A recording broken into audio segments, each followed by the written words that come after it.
Hello and welcome back to the garage. Now that we've made the front or the back of the guitar, it's time to start thinking about the sides.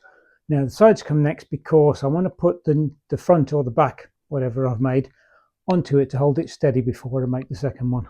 So usual way of doing it is to make a mould, use the mould to make the sides. Now it's a bit different in this one because there's a 3-ply glued together sides again, laminated in the same way as the last one, so it's going to be more difficult than usual as ever. So pan you down a little bit. It's going to be made out of a couple of bits of this 18mm ply, the stuff that we used before to make the mould. And you can see I've already taken my template and I've drawn on the shape of the guitar. Now this is the most accurate one that you need because this is going to actually be the shape of the guitar. We'll form the sides into this and then this will hold it whilst we stick the top on. So this is what's going to form the actual shape of the guitar. So we need to cut this properly. Now the thickness of the sides is about 35mm or thereabouts. This is 18mm, so I figure if I just join two of these together and then cut out the shape, then that'll be thick enough to hold one of the sides. So now what I want to do is to join these two together. I don't need to do it permanently, so what I'm going to do is just screw it together. I've just got 4 screws just to hold it in place. Now be careful to choose screws that are just thick enough to go into the second piece of wood, but not so thick that they point out the bottom. So I've lined up the front edge, so this is the edge that's nice and flat and square that I'm using as the edge of the guitar there. I'm just going to drill 4 holes through along there, and then I'm going to put the screws in.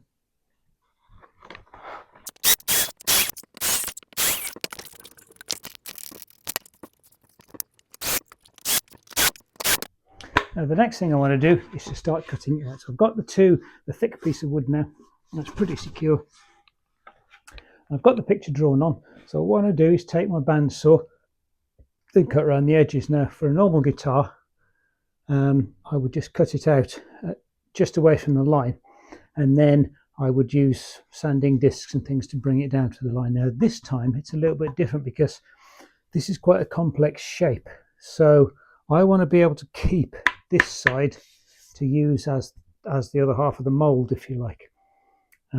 So I'm going to put a very fine blade on, take it really slowly. I'm going to cut along the line as accurately as I can to get as close as I can to what's there, and then I'll sand it down a little bit because obviously there's going to be a little gap when I actually put the wood in, which I want to mimic. So we'll see how that goes. Before I actually go ahead and do that, I want to make sure that everything is square because it's quite a thick piece of wood. If it's not square, I'll end up with a horrible angle on it. So let's have a look. That's looking good. Okay, we're good to go.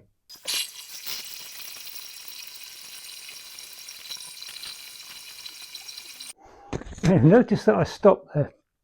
The small black disc has fallen onto the workpiece.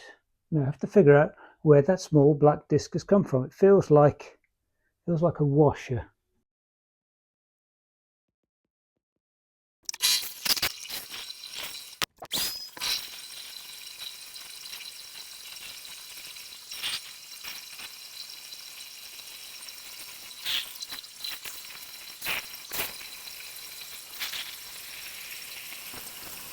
So here we are.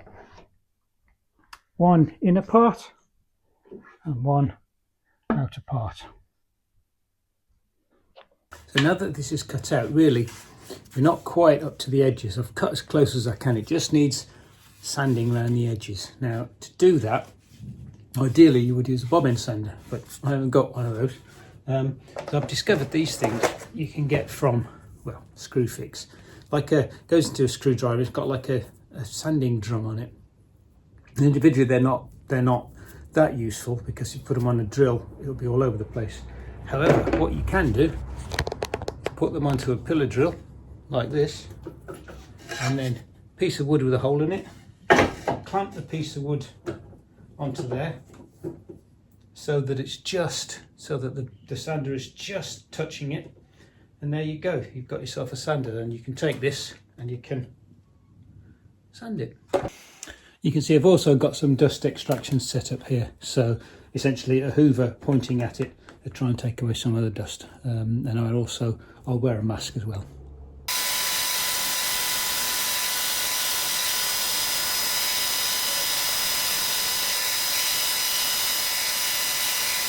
And there we are, one nice square sanded smooth shape.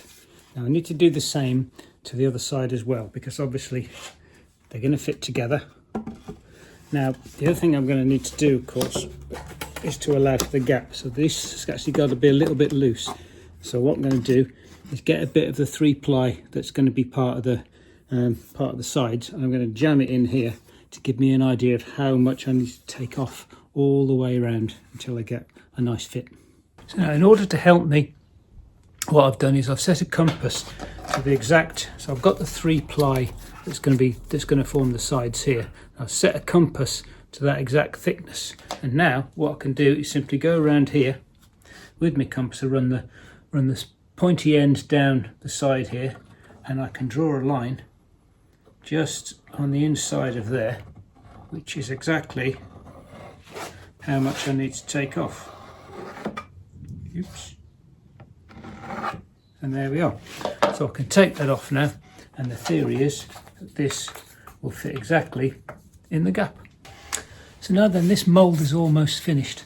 You can see what I've done is I've taken some off the inside of here, so the outside is still perfectly matching the template, and then the inside I've cut away. Now I've got here the 3 layers, so I've got 2 layers of maple and 1 layer of the plywood, and those go together to give me an approximation of the thickness, and then I should be able to push that in all the way around like that. So it doesn't go all the way around the corners because this bit's too wide, but generally speaking I've got a gap, and the gap is slightly bigger. I want slightly more because when I steam these into place they're going to get a bit fatter, and also they're going to be in a plastic bag, so I need a little bit of extra clearance there to be able to do it. That looks good. You'll also notice, rather than this stopping where the thing stops, where the template stops, I've actually extended that line up forwards so it goes much higher up, and again this will fit into that groove at the top, and that'll give me a way of jamming the wood in to that groove. And the plan is